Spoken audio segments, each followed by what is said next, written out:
ओम श्री साई सर्वेशाय नमः। समस्त जगत के ईश्वर भगवान श्री सत्य साईं बाबा जी को हम नमन करते हैं।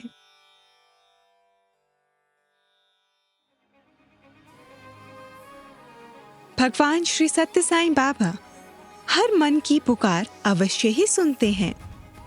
इतना ही नहीं, किसी भी रूप में भगवान को याद करने पर स्वामी भक्त को उसी रूप में दर्शन देते हैं, क्योंकि वे सर्वदेवता स्वरूप विश्व के पालन करता है।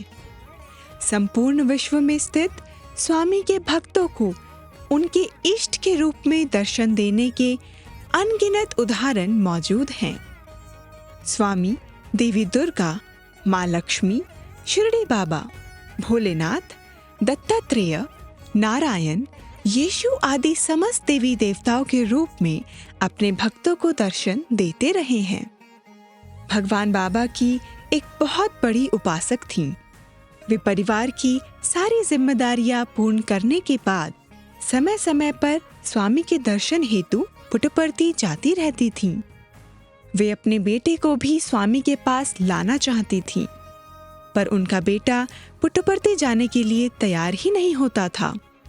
बहुत मनाने के बाद आखिरकार वो माँ के साथ परती चलने के लिए बेमन से ही सही पर तैयार हो गया।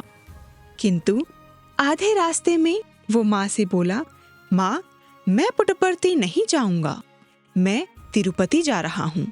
ऐसा कहकर वो तिरुपति चला गया और उसकी माँ अकेले ही प्रशांति निलयम पहुंची। स्वामी दर्शन देने बाहर आए और उनके सामने खड़े हो गए। स्वामी के पाद नमस्कार मिलने का सौभाग्य पाकर भी वे दुखी थी। स्वामी ने उनसे पूछा, अम्मा, तुम क्यों दुखी हो? ये सुनते ही वे रो पड़ी एवं कुछ बोल ही नहीं पाई। तब स्वामी बोले, जैसे मैं यहाँ पुट्टपर्ती में हूँ, वैसे ही तिरुपति में भी तो हूँ।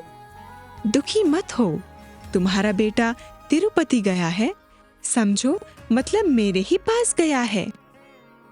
इस प्रकार स्वामी ने दर्शाया कि वे ही समस्त जगत के ईश्वर हैं, सर्वेश हैं। तो ये है इस नाम की महिमा। आइए हम इस नाम का जाप भाव और भक्ति के साथ करें। जय साईं राम।